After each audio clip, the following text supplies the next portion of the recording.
Today is a good stoned level day. We are going to learn how to make stompy basses like Stone Level and how to mix and master like him. We're going to recreate the song Stomp, and I'm going to show you everything that I did here. Let's listen to what it sounds like now.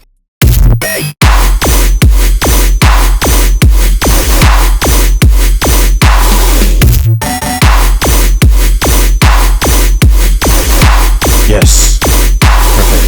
Perfect. Now, this whole project will be my Patreon if you want to get the whole project, so that's easy for you. Otherwise, follow along. We'll learn how to make these patches, how to lay out all the drums, how to basically make all these sounds. So let's just dive right in. First, I want you to look at the original track and listen to it real quick.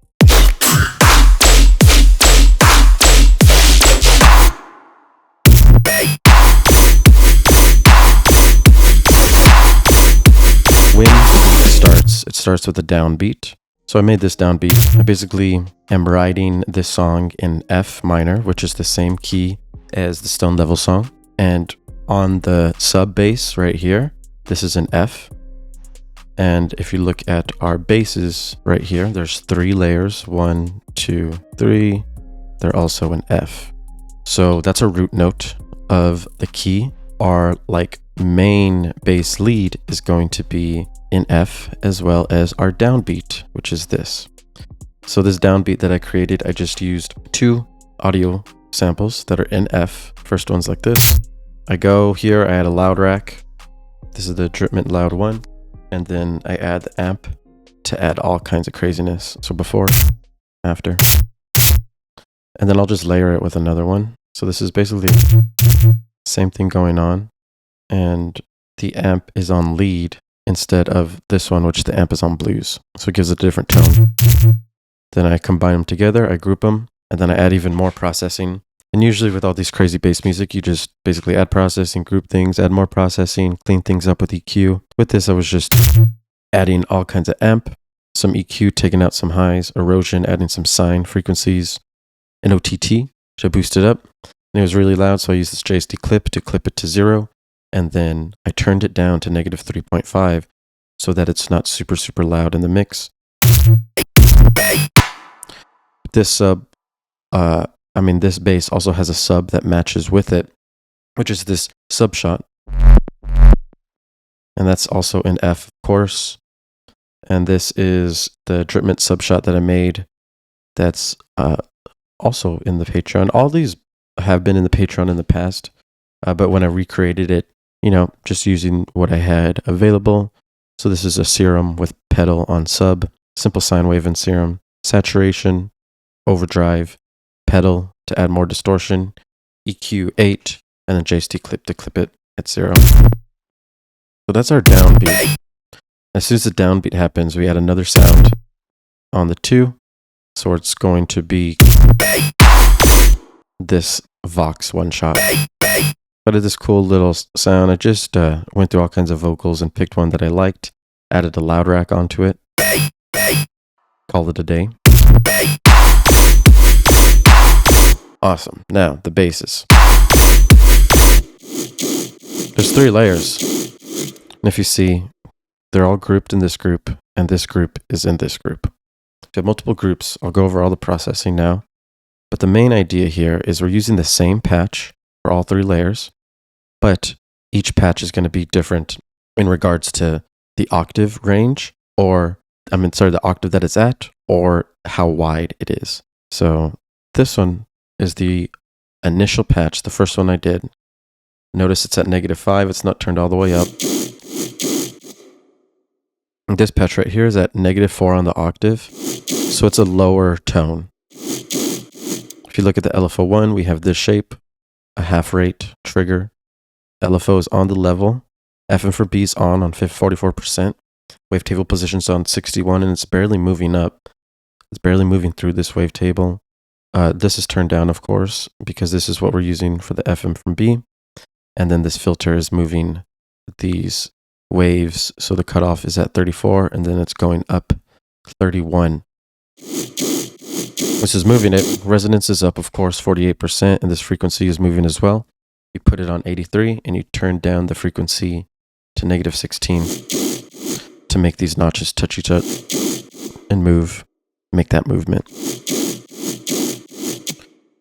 It's always good to have your filters moving like this. Then we have hyperdimension adding some width, distortion adding distortion, tube distortion at 28%, phaser adding some low tones, it's at 37%. The compressor is making it louder, the gain's at 15.9 decibels, and the EQ, we're adding a little like boost in this frequency range. It's going up 17 and the frequency is at 242. And then lastly, the filter. This comb filter is doing a lot. Cutoff's at 360, listen before, after. Putting it in its own space and adding a great tone. 360 hertz, resonance at 47, drive is at 39. So this is the first patch that I made, and that's what we start with, just this sound. Right? And then I laid it out, simple quarter note.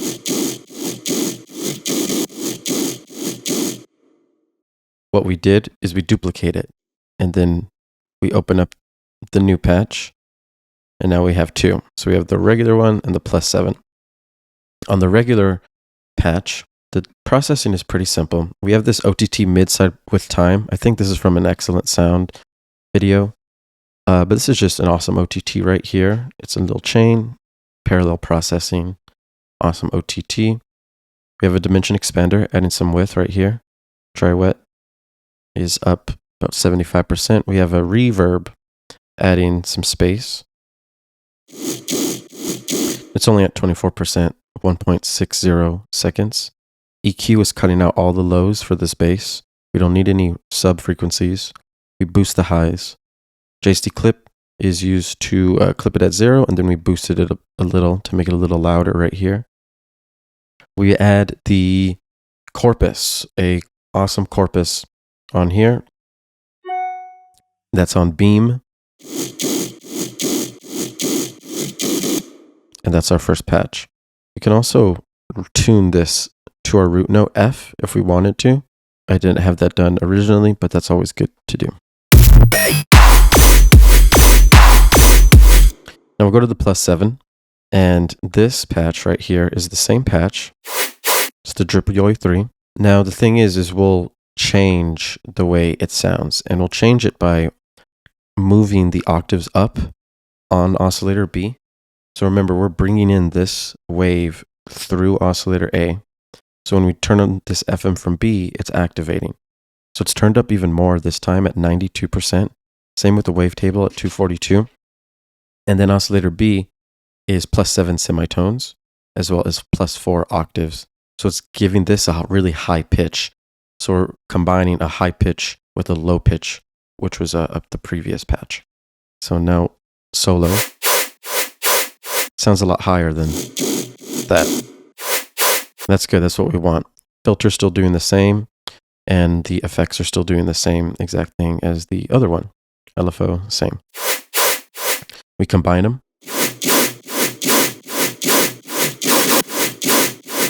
Now we're starting to get a more full sound.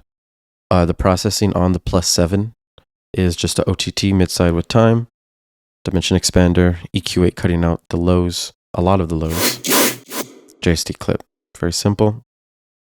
The third one, this is a +12 wide, same processing as you see here. We kind of boost the highs, and on this oscillator B is +12 semitones. And you have to keep in mind too that this is the only layer that is wide. So we add an extra voice to make it stereo instead of only mono. This is the wide layer, and it's kind of high pitch, it's kind of in the middle compared to the other two layers. So if we combine them, it'll sound like this.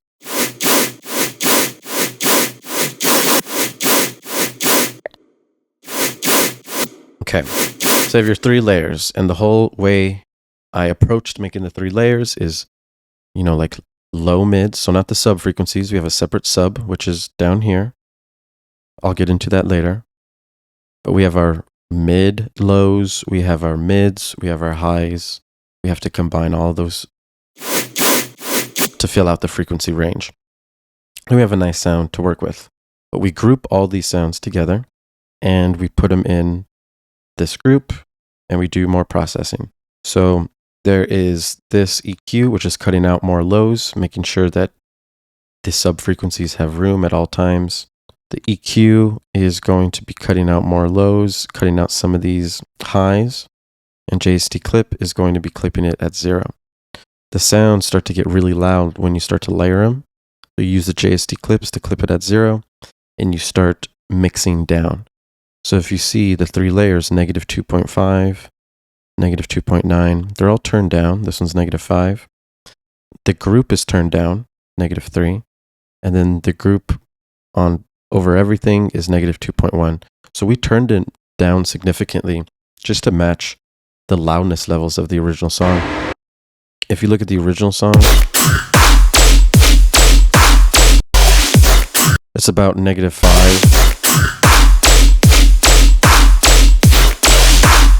Negative 4. But that's the original song. So as long as we're around that, then we're good. That's really loud. You don't have to be at negative 1 or 2. That's kind of ear piercing. You can stay at negative 3 or 4 if you want to. Now, if we look at the main group that's holding the bass, that's pretty simple. That's all that really is on there. And the only reverb that's being affected, the only layer that has a reverb is going to be this hitter layer. All the others do not have reverb. So that's how we layer the main basses. If we solo this and combine it with our sub, then we have the full sound.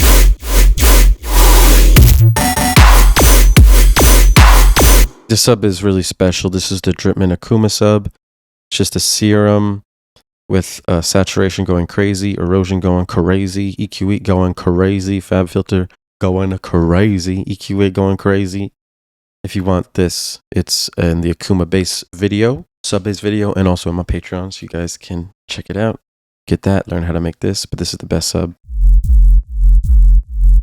So loud, so fat, and it's perfect in the whip, perfect in the club. Nice. Cool. So then, if you hear on every offbeat, so that's the down. This offbeat right here is going to have like an extra zap and an extra like triangle. So I combine this triangle, that effect, and this zap to get that. And we're putting this on the offbeat.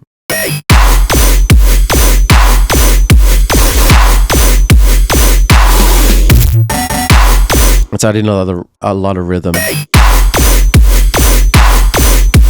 it down. You see negative 7, negative 3 has got loud, so I just turn it down. I start to look at this meter, and I just want to make sure it's like not hitting the line, just a little turn down, and I use my ears to figure out what sounds the best.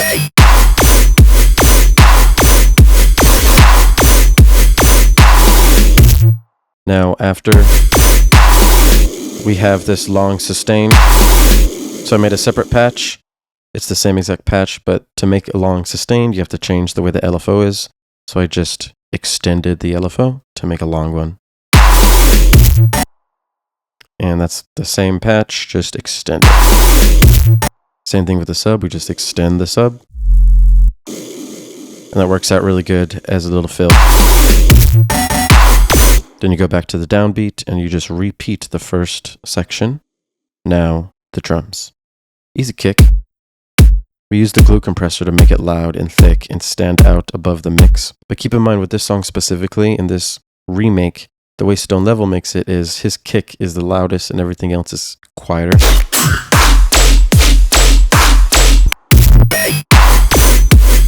So that's what I did. Everything was loud at first, but then I started to turn everything down, like the basses. The sub, for example, is at negative 3 instead of 0. The zap was at negative 7. This vocal is at negative 4. Everything's turned down except really the kick, which is at 0. Snare is actually a clap. this clap is going to be a vengeance clap with a lot of reverb. That's kind of what Stone Level does, is he uses this rhythm pattern of kick and kick clap. With a sidechain, of course.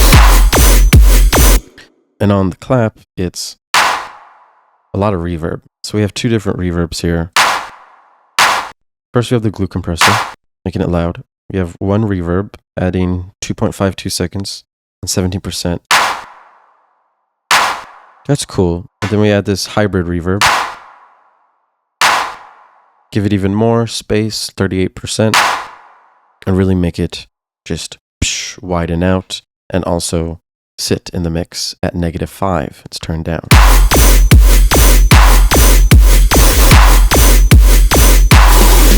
And of course, there's a ride right here, just to ride through the song. Snare.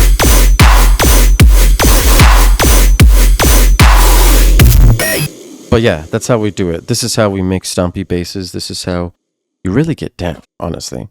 Remember, layer, fill out your frequency ranges. Make sure that things are really loud, and then mix them back down. Make sure your kick is fat. Use your sidechain to add that rhythm. Use those offbeats, and use reference tracks. I use this Stone Level song as a reference track, and you guys can also do the same exact thing.